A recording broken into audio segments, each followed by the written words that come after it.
Good afternoon, everybody. It's my pleasure today to start off the Fall 2015 CITS lecture series. And we're so happy today to have Muhammad Gamal, professor from, professor in Australia, a freelance interpreter, and a trainer of trainers, very important in today's interpreting world. Thank you, Muhammad, for being here in our Hawaiian. Thank you. Thank you very much.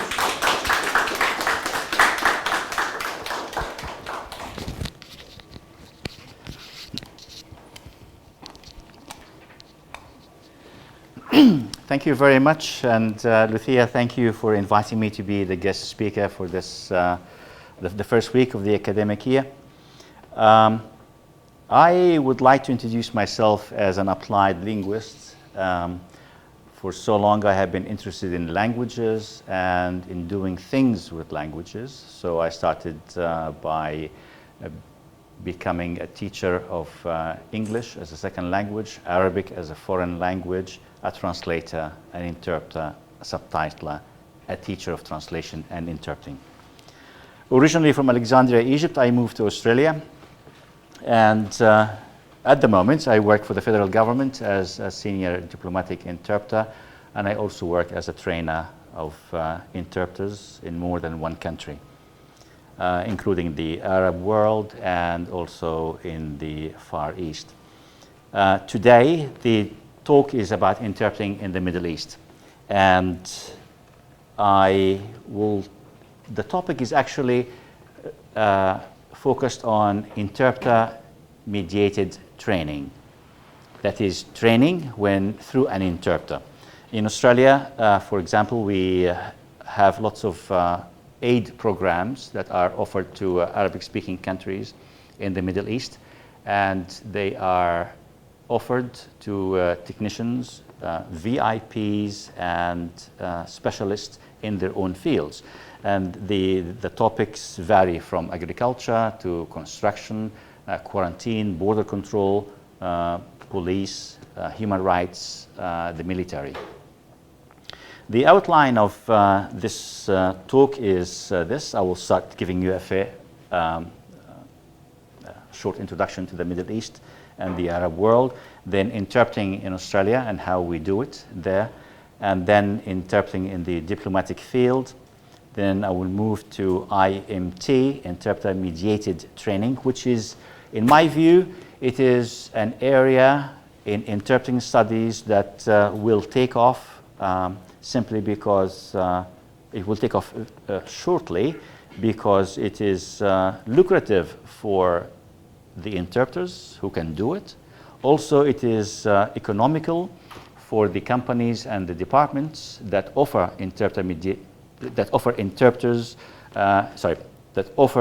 training through interpreters. Then I will talk about reflection on practice. What are the challenges of IMT, and how do I stay on the ball all the time, and how do I perfect my practice and develop myself. And then obviously a little bit of academic talk about the future of interpreting studies as related to the Arab world. The Arab world is a huge geographical area that combines 22 countries. The native speakers are about 300 million people.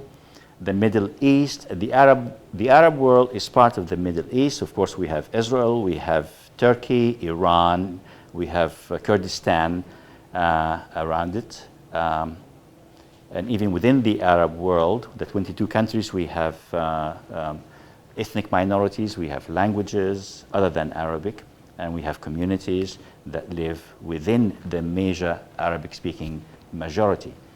The Arab world is the cradle of civilizations. We have the Egyptian, Babylonian, Sumerian, the Nubian, the Hittites, the Ammonites, several ancient civilizations. It also has a rich mosaic of languages. We have Armenian is one of the major languages of the Arab world, for example. and the Berber language in North Africa, the Nubian in south of Egypt, and of course we have the Assyrian in Iraq. The Arab world is in a state of flux, politically speaking, and also in development and change. If I say to you that to give you a statistic, which is probably the best thing to reflect the amount of construction that goes on in the Arab world, if I say that 40% of the number of cranes in the world are in the Middle East, particularly in the GCC, the Gulf Cooperation Council, that is the Arabian Gulf countries. There are 7 countries: Kuwait, Qatar, Bahrain, Saudi Arabia, Emirates, and Oman. There should be 7. It's a multicultural region, of course, because we have a lot of people work in that GCC. We have people from 200 countries work in Dubai, for example. The Dubai police, for example, has to deal with 200 communities and languages. Community interpreting is not something that's being considered in the Middle East, strangely enough.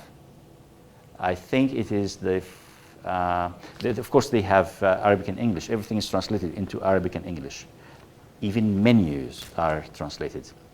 Road signs, the laws, everything, but only Arabic and English. But that leaves 199 or 198 other languages. There are reasons for that, but we can talk about that later on if you wish. But the fact is, there is no community interpreting in the Arab world. Interpreting studies, in my view, does not exist either. Everything is translation, and if you are a good translator, you can ipso facto become a good interpreter. And I disagree with that. Interpreting and translation, as you already know, they are 2 different disciplines. Recognition of IMT is actually increasing because a lot of countries and government departments, again from oil to soccer, you have no idea, Spanish will soon become the language of soccer in the Arab world because almost every major Arab team has a Spanish-speaking coach. Yes, we all look at Spanish and Argentinian coaches and team players, team clubs and players, but again, good translators become interpreters for the soccer teams and for the foreign Spanish-speaking soccer coaches. And IMT is? Oh, interpreter-mediated training. Yes, it is training through an interpreter. Yes, IMT stands for Interpreter-mediated Training. Arabic as a language, spoken by 300 million people, and it is understood by 200 other million people who live around the Middle East, like the Kurdish population, the Turkish, and Iran. And of course, a lot of Israelis also in Israel understand Arabic. It is appreciated by 1 billion Muslims simply because Arabic is the language of the Quran. Although they don't speak Arabic, but they appreciate the fact that it is the language of the Holy Book. Arabic is interesting because it has many dialects. It has 22 major dialects. And then in a country like Egypt, for example, if you open your mouth, I will know where you're from. It's either you are from Alexandria or from the Suez Canal, you are from the Delta, from the south. And this also applies to other countries like Lebanon, for example. Yet the most important thing is that Arabic is a diglossic language. Diglossic means it has 2 varieties, a high variety and a low variety. The high variety is the one that is considered higher in esteem. It is the educated language, the literary language, the classical. And the lower variety, or the low variety, is the language for the man in the street. It's the vernacular. It is the language of the conversations and everyday use, also the language of the illiterate and the uneducated. We refer or we recognize 5 different competency levels in Arabic. The top one is difficult because it's the classical language, is Shakespearean Arabic. I will not use the word Chaucer's language because Chaucer's language in English is totally different. I mean, you would not really understand Chaucer's English. With Shakespeare's language, you could guess, although some words like the word nice, for example, had a totally different meaning. Nice was stupid in Shakespeare's time, but now nice is pleasant. So in Arabic, we have the classical language, we have the ancient language, we have the MSA, the modern standard Arabic, that once spoken in Morocco could be understood in Dubai. It is the fastest growing language online today, and there is a challenge that 40% of the population is under the age of 15. That is a danger. Hence, we have the Arab Spring. Well, one of the reasons, of course. It is nice to have a youthful population, but youthful population is attracted to English and to French and to Spanish. And for the fun of it, they just import words and terms that the equivalent of which already exists. The word, in Spanish, for example, the word tampoco is to negate 2 words. The other one is negative as well. I don't have love and I don't have money either. So this tampoco is actually being introduced into Arabic, at least in North Africa. And just because it is trendy, there's no reason for it, because you can have negation in Arabic, but this is I guess we all did that when we were at that age, but when 40% of them do it at the same time, it becomes a phenomenon. Interpreting in Australia. Unlike Dubai, we have 200 languages spoken in Australia, but we have NATI, the National Authority for the Accreditation of Translators and Interpreters, that supervises the professional accreditation of interpreters according to 5 different levels. NATI also organizes the political side of the profession in the country. We also have the Australian Institute of Translators and Interpreters that organizes or supervises, oversees the professional side of the profession. Both of them got together and they introduced the Code of Ethics, 1996, and then it was updated in 2008. I invite you to look at the Australian Code of Ethics. It is more mature, more developed, and it is not written by academics. It is written by people who actually have practiced before. Whereas 1996, it was written by people who thought that they should have a code of ethics. So they looked at other codes of ethics and they put something for the interpreting profession. However, there is one weakness in the current professional code of ethics, which is briefing the interpreter. I am a firm believer that to become a good interpreter, you must be briefed. For the Prime Minister or for the illegal asylum seeker, you need to be briefed about the task. And that's the only way you can have any claim to professional performance. Some people in the police, for example, say, no, you don't need to know anything, just interpret. Under normal circumstances, I would walk away, but I'm a freelancer and I need today's pay, so I would do it. But that is a professional problem. How do we convince people that I am your man for this job, and if you look after me, I will give you the best I can? If you work for the military, if you work for the Department of Foreign Affairs and Trade, sometimes they feel that the interpreter should not know anything about the task. I mean, to me, it is two irreconcilable demands. If you want me to be a good interpreter and to perform professionally, and you deny me access to information. But it is worth. That's why I collect codes of ethics from different places. My last acquisition was from Cyprus, which is interesting, but doesn't mention anything about briefing. All right. Community interpreting in Australia is like what you call it here, community interpreting. It's public service in Europe.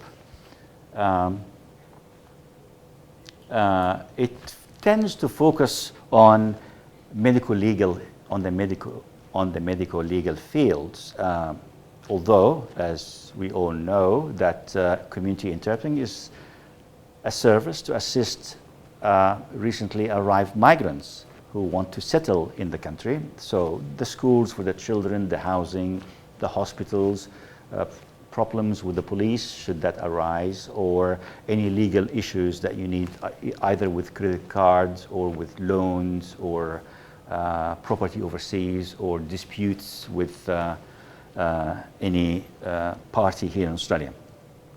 It's a huge chunk of our work in Australia. Some people prefer to confine themselves to medical interpreting because you can actually get full-time jobs in the medical field.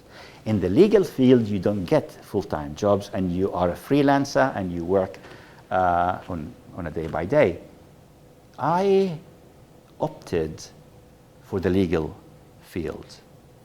I hate to see people in pain, and I'm not good at describing pain or understanding symptoms of pain because it's very subjective, and it is very, and even culturally speaking, in Arabic we say, I have cold in my stomach, and Australian doctors keep telling me that, physically you cannot have cold in your stomach. So what is it that you are suffering from? It's cold in my stomach. So that's why I opted for the legal context, and the legal context has two major parts. One is court, and the other one is police interpreting. A few years ago, I started working on police interpreting, research in police interpreting, simply because I found a lot of research on court interpreting, but people forget that court interpreting is only this much. And it happens at the end of a long period of investigation conducted by the police, at the police, and supervised by the police, if you know what I mean. When something illegal happens, the police get involved, either at the police station or through investigations. An arrest is made or a charge is laid, and then investigations at the police station, or sometimes interpreters get involved in crime scene interpreting, CSI, and sometimes we get involved in on live operations. You see, police interpreting means something happened and then the interpreter is brought in to interpret. But how about live police operations? When you actually are on the job and you are monitoring what's happening through sophisticated intelligence and things like this. And what happens when you are working on a long police operation? So police interpreting is really that much, that big, that long. It's not like court interpreting. And courts, if you already know, you can go to court and you plea, and it's a mention. It's not even, maybe a short hearing. It's not a trial. You don't get a trial. Court interpreting is really trial interpreting, not just court appearance. Guilty or not guilty? Guilty, okay, come back for sentencing. So the whole day's work is 3 minutes of intercourse with the judge and interpreting the plea, and the result is adjourned. So this is not really court interpreting. Court interpreting is trial interpreting, not hearing interpreting, or just court appearance. I wrote a paper on CSI, crime scene interpreting, and it is interesting because of the professional conditions that the interpreter is subjected to. And again, I don't want to get into this, but it's an interesting. Interpreters working for the police, did they want us to be team players? Of course, for the success of the operation. But are we team members? Or team players, just team players? Are we teammates? after the operation is done. I mean, I don't want to go out and have a beer with the guys, no, but I want to reflect on practice and say what happened in this operation will lead to the better performance in the next operation, and I reflect on practice, and this is incremental experience. No, thank you, mate. We'll call you next time when we need you. So they want me to be a team player, but not a team member. I don't want to be a team member, but I want the experience to be recognized, reflected upon, and increased. But again, like their brothers in the Department of Foreign Affairs, you don't need to know about this. All right, diplomatic interpreting is the pinnacle of interpreting. When I was younger, people used to say, oh, conference interpreting is the Cinderella of interpreting, and that's the best. It is, yes, I recognize that.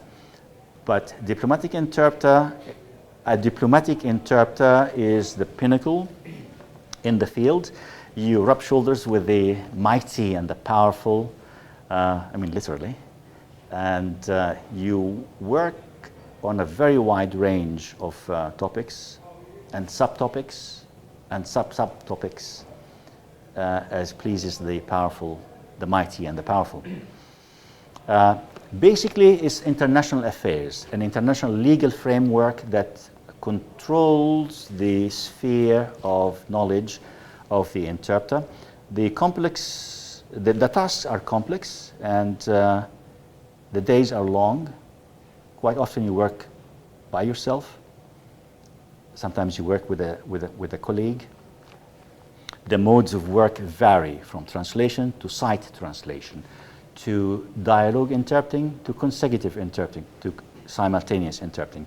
You have to be flexible and fluent in all modes of translation and interpreting.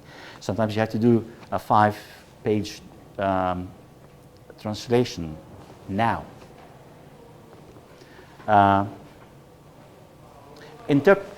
Interpreters get tired and translators get tired. Fatigue. I'm not singing my own praises here, but I'm just saying that fatigue, we do a cognitive task.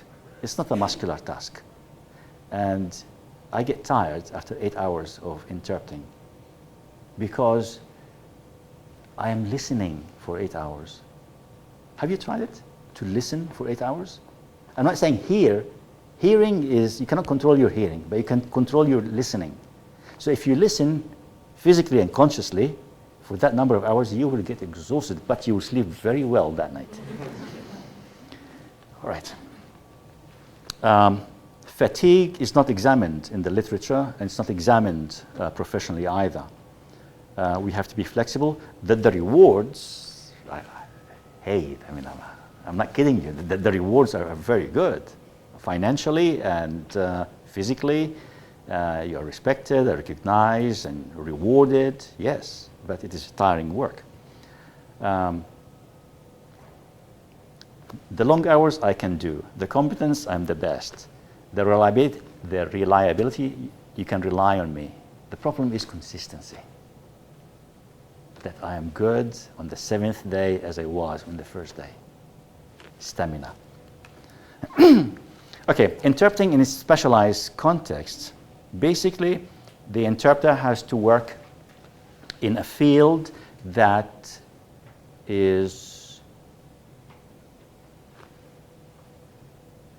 has its own culture, its own framework, and its own terminology. When I work as a community interpreter and I go to the court, today it is shoplifting, tomorrow larceny, domestic violence, murder. Yes, they are different things, but the legal framework is the same. Of course, different terminology for every case and things, but when you work in a specialized context, the epistemological framework is totally different, and there are other things as well that make it more difficult. And this is a comparison, very simple, between the context of interpreter-mediated training, and community interpreting. In community interpreting, you are dealing with migrants, asylum seekers, refugees, and we know. I mean, I used to teach a diploma of community interpreting, and we had about 12 topics. That these are the standard: education, banking, finance, consumer affairs, and the legal system, and medical field, and everything. But in IMT, actually, let me not compare, let me just explain each one. In community interpreting, the contexts are settlement, migrants settling in this country. It's one-on-one, at the doctor, at the lawyer, at the police, at the school, parents, one-on-one. The balance of power is very important. It is the specialist, the English-speaking Australian, and the migrant. The migrant, all he or she wants is, I don't know nothing about this. Give me instructions. Give me what to do. Do I qualify? What should I do? What do you want me from me? Just give me instructions, I will do them. Then I will obtain the service. Be it Medicare cards, housing loan, shelter, my kids are accepted, whatever. Just tell me what to do. I will follow them, and that's the end of the matter. So the balance of power is this. This is where the one party is, and this is where the other party is.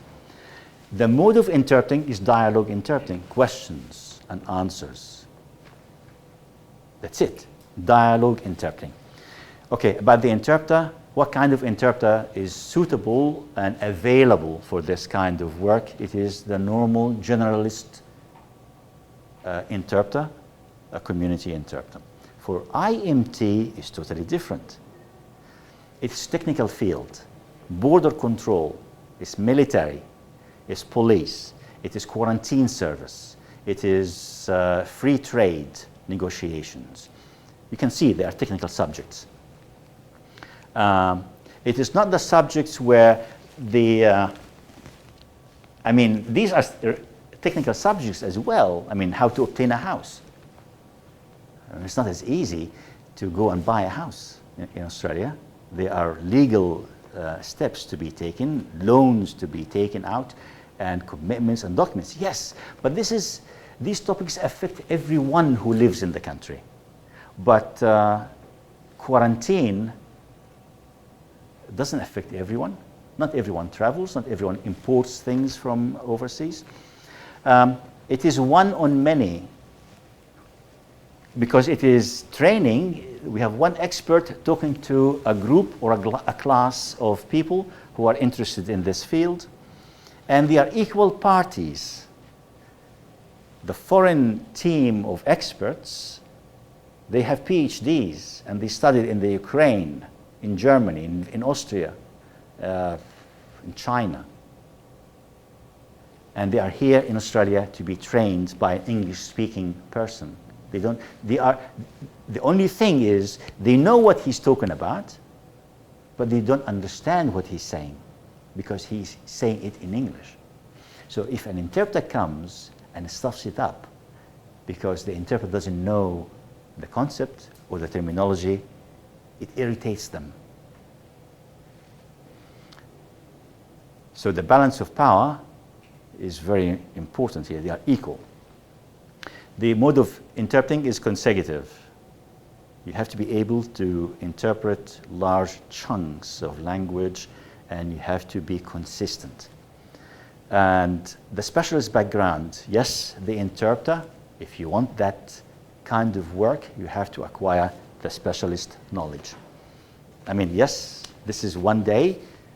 This is a typical day's work. It is quarantine, looking at disease, animal disease for livestock exports to the Middle East. And they want to know what Australia does to make sure that no long list of diseases would be present once the animals arrive in the Middle East. So, you have to be able to do sight interpreting and, sight translation, dialogue interpreting, translation, and things. So it's a multi-tasked interpreter. Does this picture tell you anything? Sorry? Sport. What kind of sport? Olympic events. Which one? Pentathlon. Pentathlon. 5 sports. 5 sports, 5 events in one competition. They have to be good in each one of them. You cannot say, well, I am really awful on horseback, but I'm a good swimmer. No. You have to be good in each and every one. And you compete against someone else who is also good in each one of them. I'll come back to this in a minute. Now, let me talk about IMT, Interpreter-mediated Training. Training that's offered by the government to foreign specialists. The only thing is they don't understand English. They call an interpreter, and the interpreter has to have these 5 gifts. There's a reason why I call them gifts. Because the skills are guiding, interpreting, facilitating, translating, and subtitling. Each and every project includes these 5 skills. Someone once told me, why don't you stick to one and be good at it and concentrate on it? And he quoted a very good Arabic proverb, the equivalent of which is Jack of all trades is master of, there's another variation, one. Okay, but that person was doing a Ph.D. He got a secure university job. He admitted that he had never worked as a freelancer. He does not fancy freelance type of work. He had a young family, to be fair to him, and he admitted that he had some commercial experience doing some translation commercially and being paid commercially. I am not. I don't have a full-time job. I don't like a full-time job. I cannot sit in one job from 9 to 5. I have an inquisitive mind, and I like to be out and about. I like the travel, I like the challenge. And I had to come up with a good answer. What do I say? So here it goes.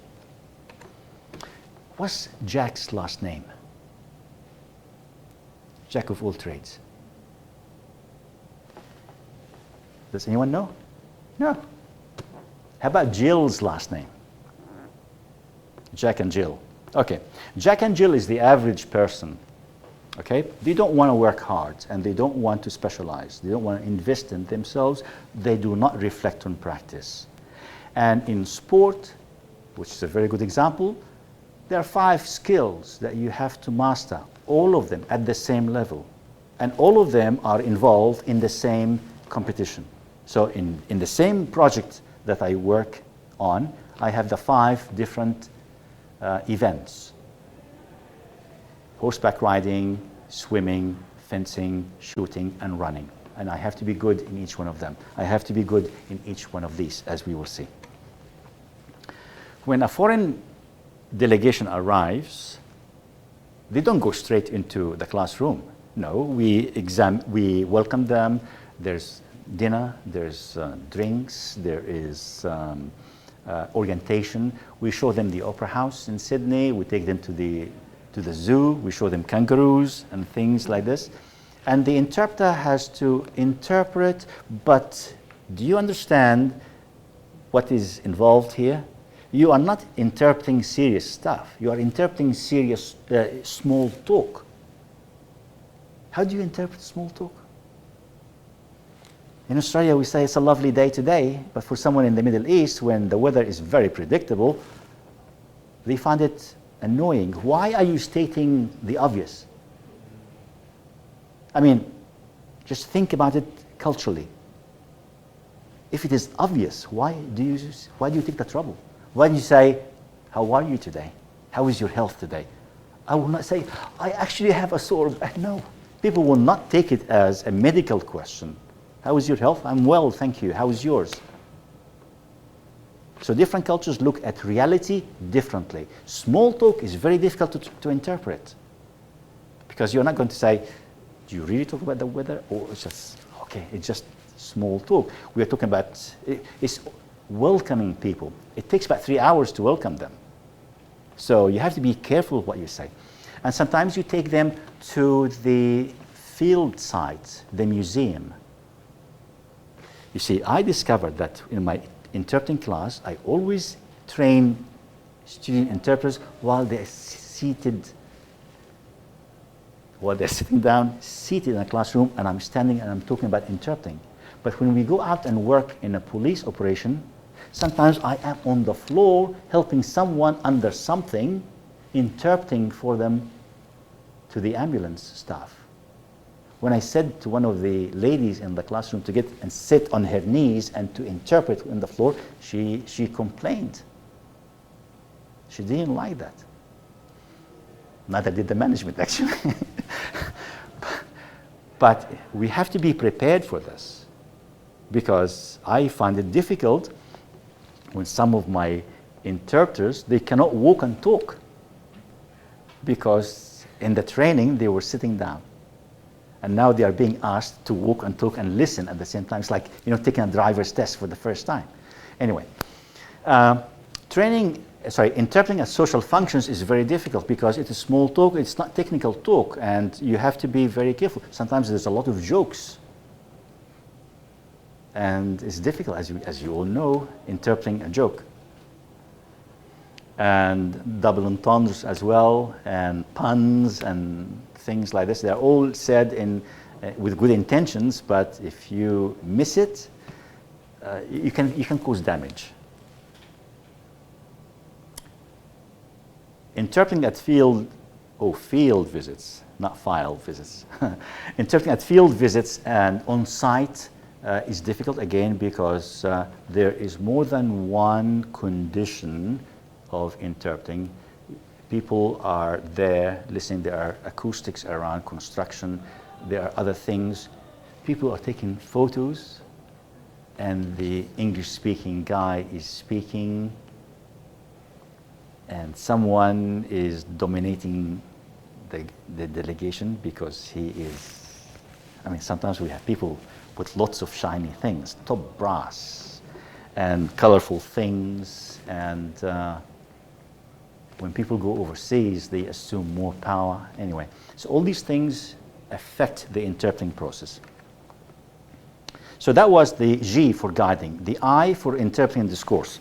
There are modes of interpreting, different modes of interpreting. Dialogue, of course, the dialogue is involved, like the head of the delegation and the head of the host country. Then there's consecutive in the classroom. There is sight translation, when somebody asks you, what does this mean? So you have to read and do the sight, or you hand out, for example. And of course, there's simultaneous in the room. At the back of this room, there's a unit for the booth for the interpreter to sit there and to interpret while they are looking at a very technical subject. They are working conditions, obviously, and it could affect the way you perform. Facilitating understanding. This is a PowerPoint. Whether you like it or not, it is there, and we will continue to use it. Some of you might not remember the overhead projector. Well,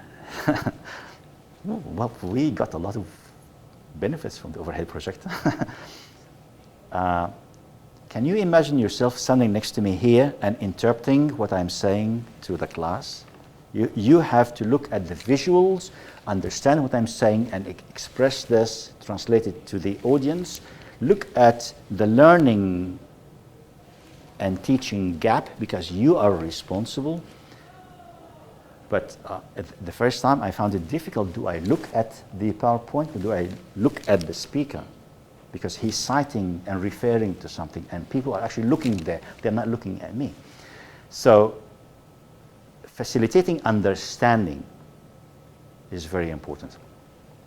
There are, of course, the welcome notes and the talks and the lectures and the PowerPoint presentation.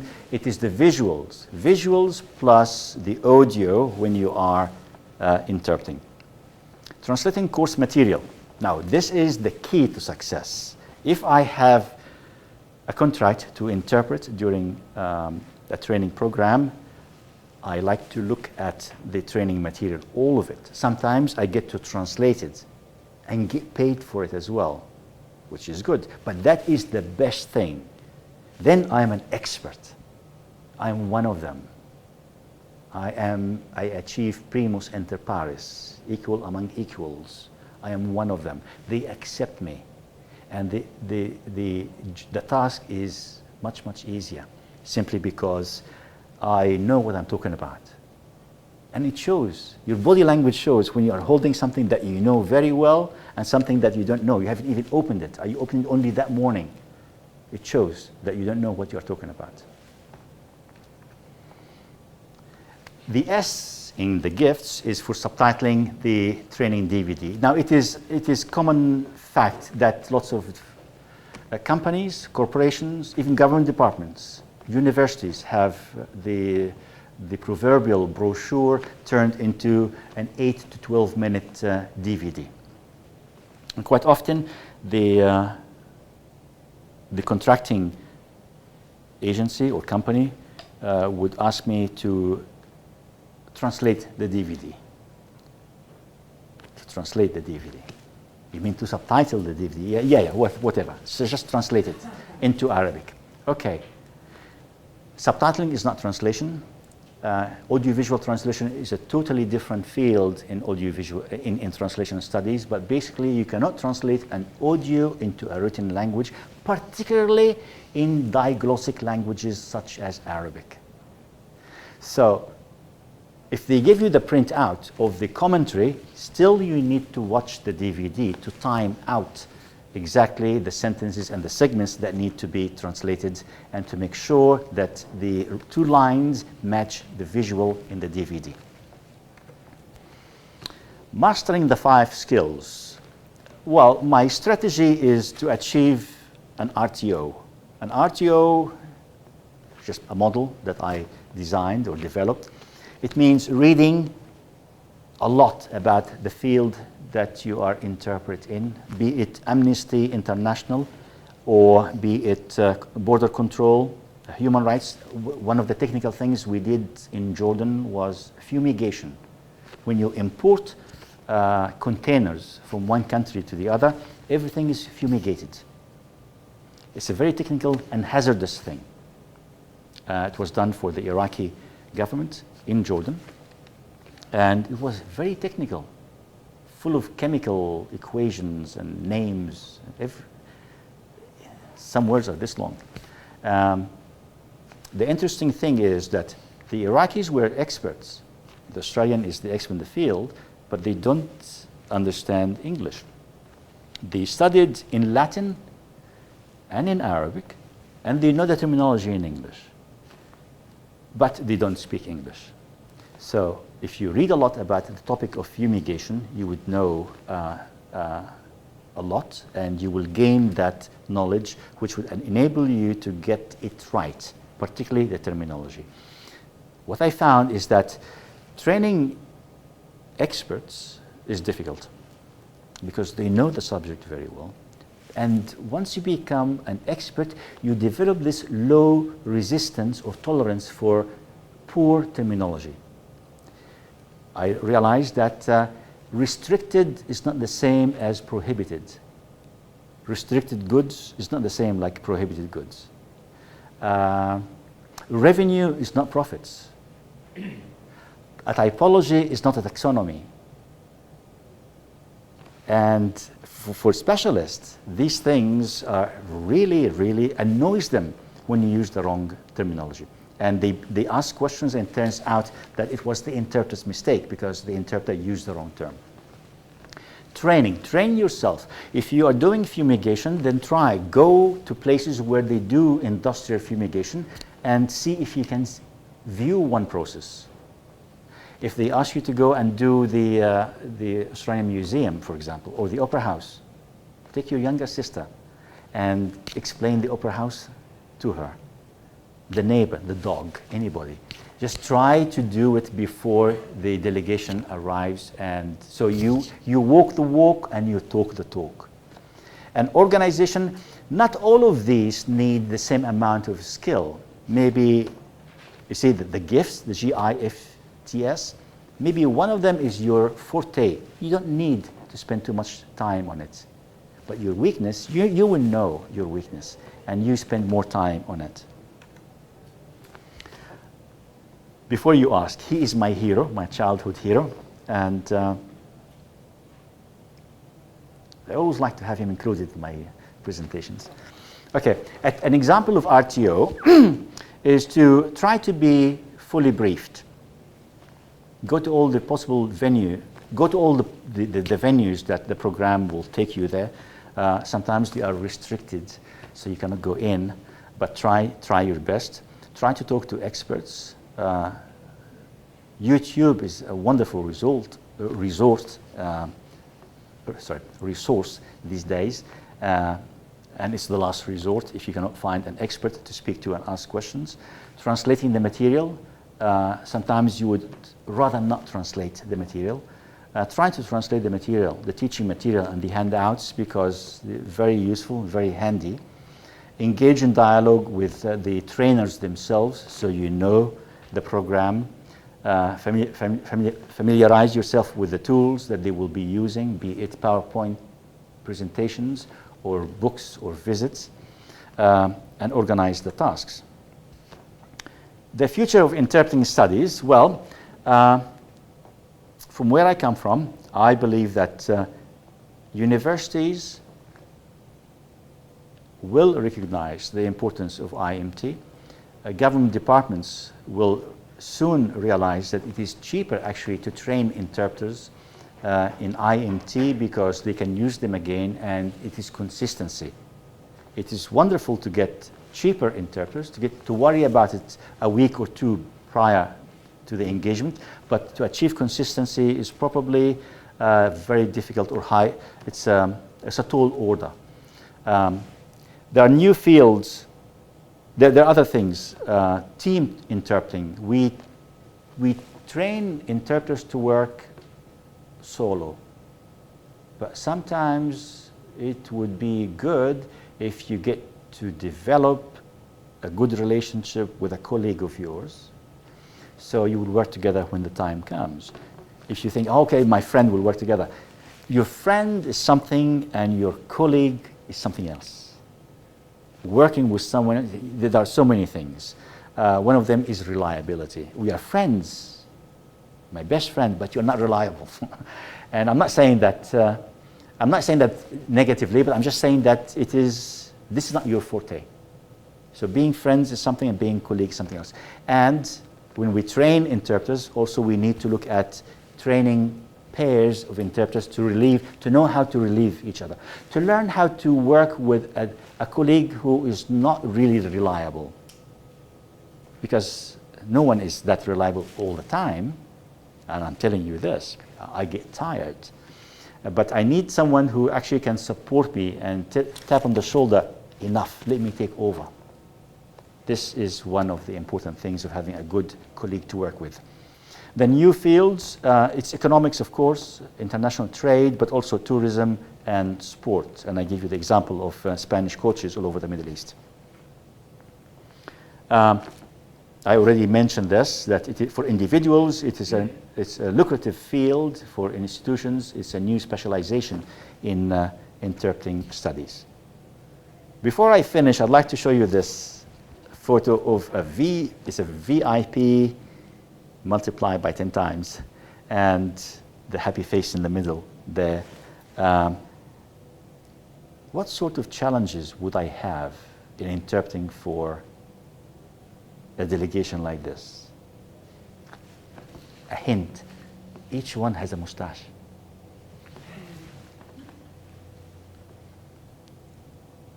We had to wear suits. This is in Perth, in Australia.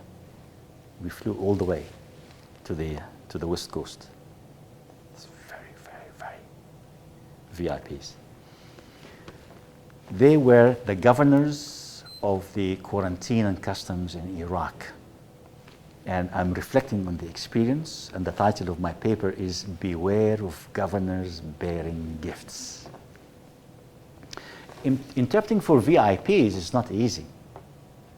They behave in a totally different way than normal people because they are VIPs. One thing, they are not used to sitting down, listening to someone. They give orders, instructions.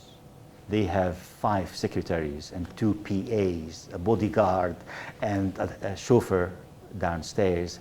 And to sit down and listen, and they don't listen, they talk. Do you understand what I'm saying? They are big bosses, they're VIPs. So when you interpret, does the discourse change? Does the body language change? Do you talk down to them, or do you make sure that your excellencies, look at this, your excellencies? I mean, it is something that you have to iron out with the host before the training starts. There are linguistic issues, cultural issues, and meta-interpreting issues. VIPs, top brass, they will not be comfortable. The way they sit, the body language tells you that enough. From the first 5 minutes, they don't want to listen anymore. So, things that need to be borne in mind. Mahalo, and good luck to you. Thank you very much.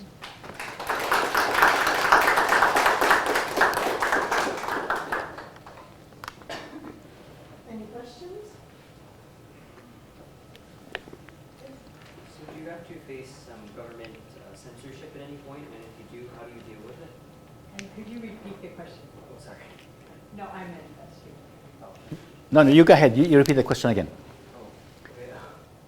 So do you ever face government censorship, and how do you deal with it? Okay.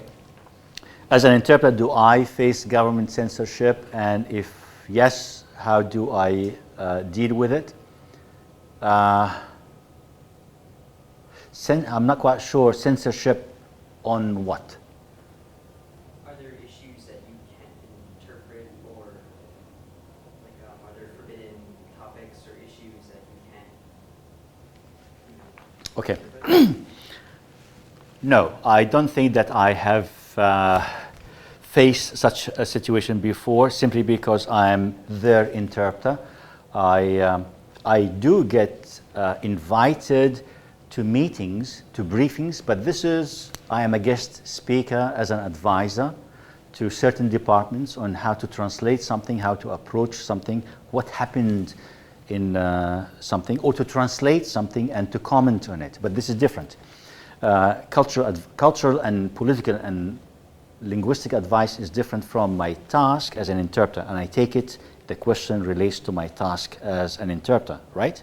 So censorship while I am working, no. Although I can remember I had an agricultural group and the Australian government invited them to look at, I forgot the name of the center, but basically it's full of computers and they trace rain-laden clouds. That center, let us call it the water center. They had the technology to know where is the rain in Australia, over Australia. So, I mean, what good is that? I don't know, but they know the rain is there in the north there, and it goes there and there. And yes, Australia is prone to droughts and everything.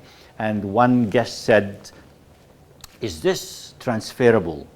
Which means, is this knowledge applicable to a country like the Middle East, a region like the Middle East where it is very arid? And the answer was not forthcoming.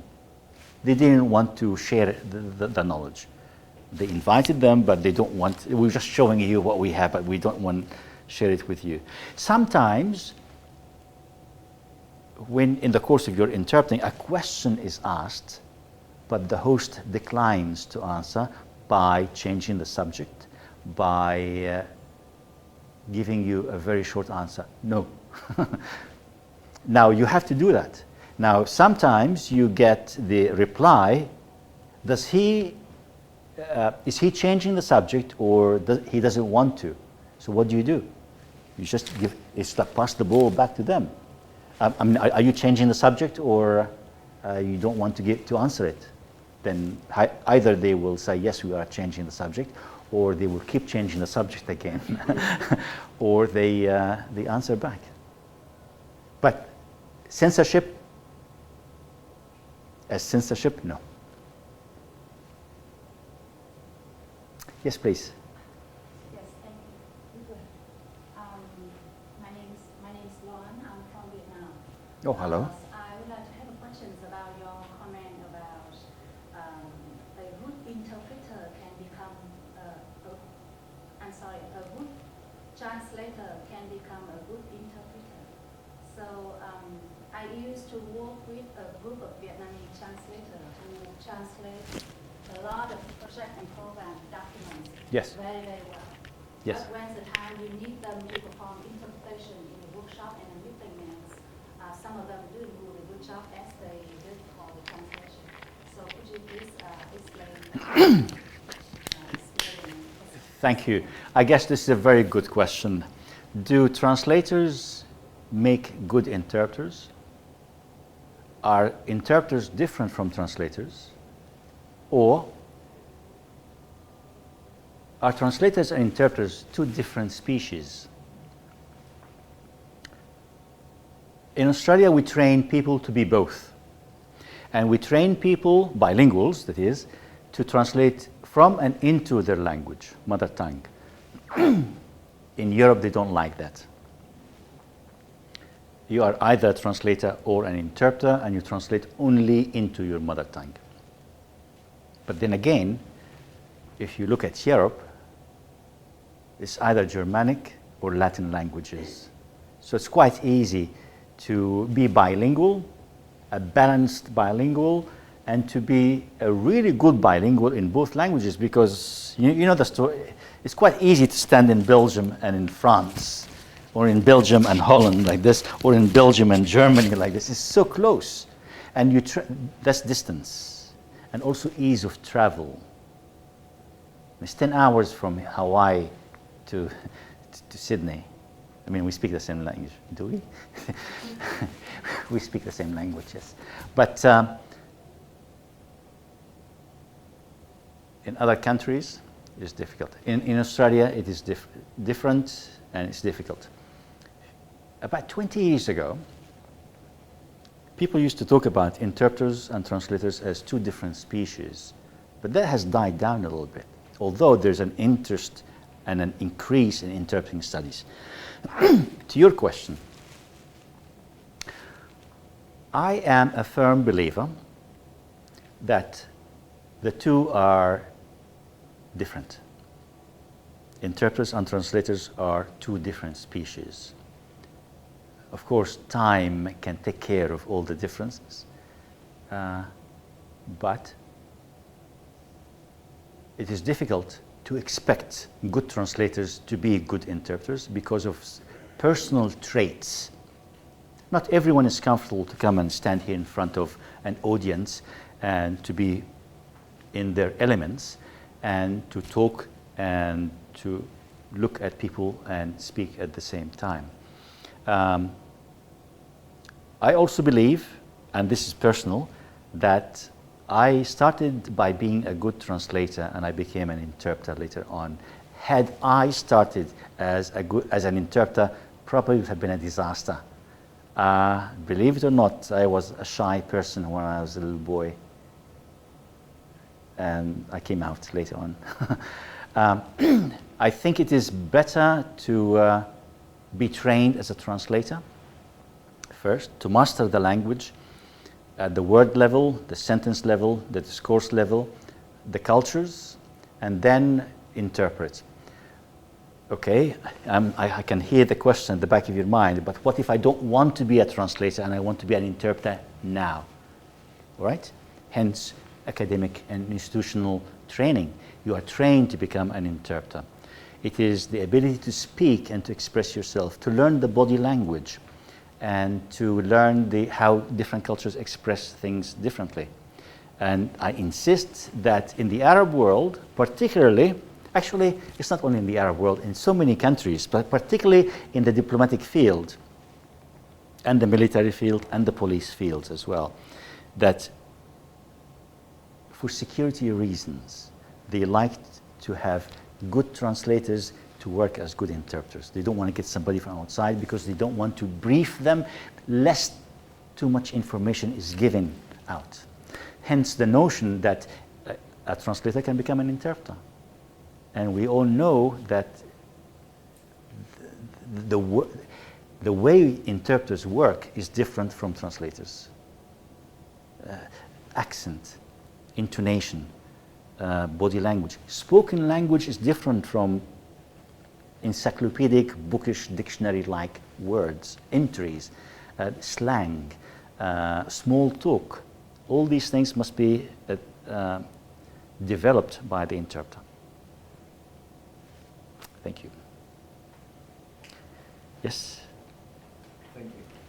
Going back to kind of what you mentioned about bilingualism and considering the Arabic diglossia, how do you keep your linguistic and culturally related skills in order? Or in other words, how many languages do you use to do your job properly when you're dealing with so many accents, dialects, and just different versions of one language?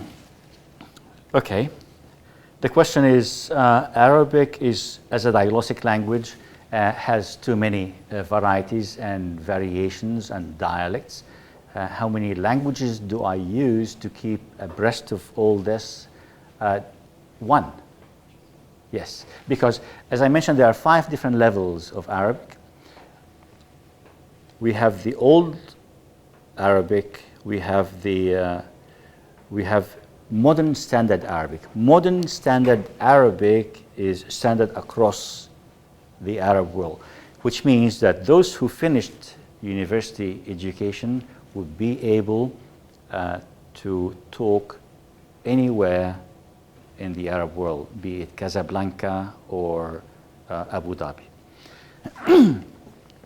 Those who finished religious education can also talk at that level anywhere.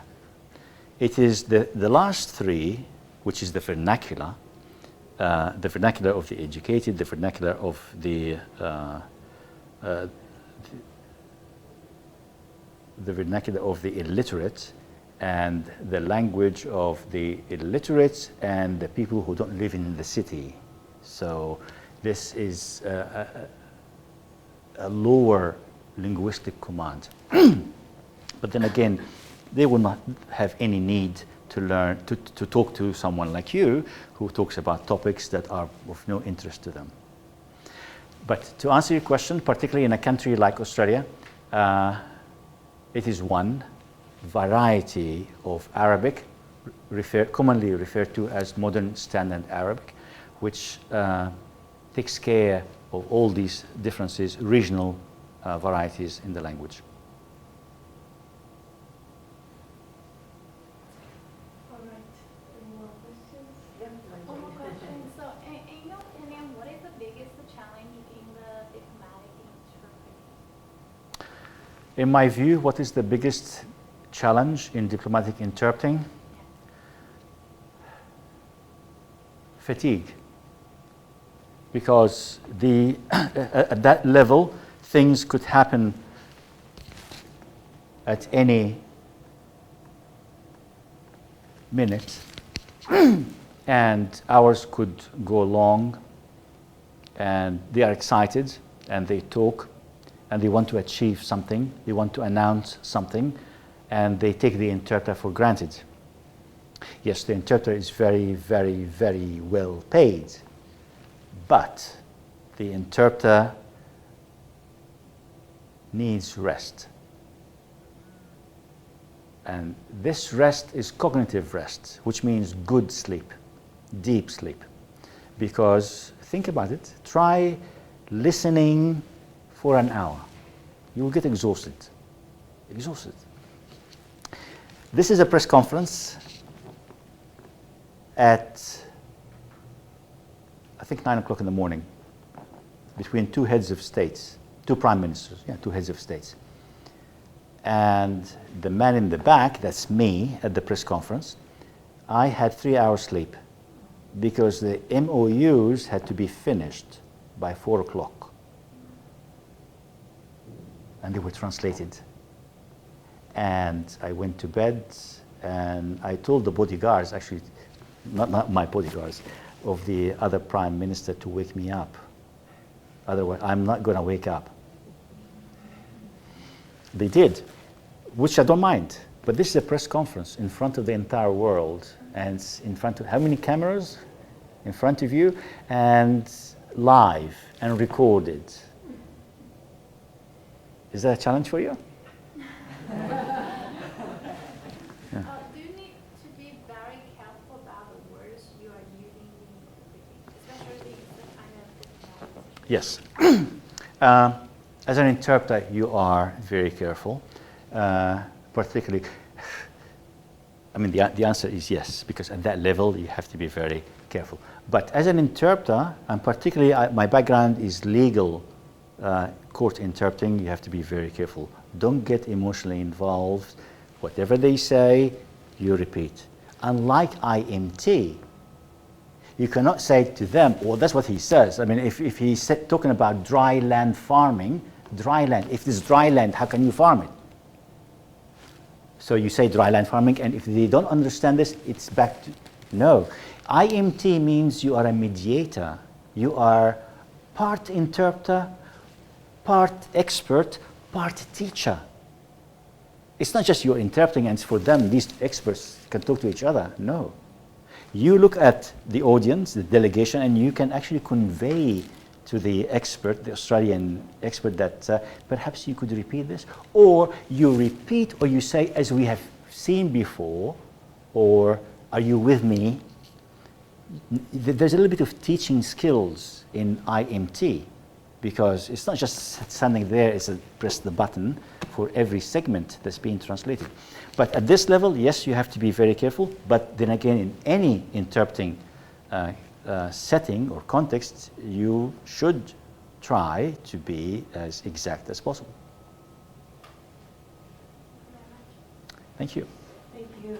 Oh, one more question. Okay, one last question. Sorry about that. That's all right. So, in the case that you have multiple VIPs and they start to overtalk each other, Yes. how do you know which one to translate first without interpret first without being rude or having any kind of favoritism or?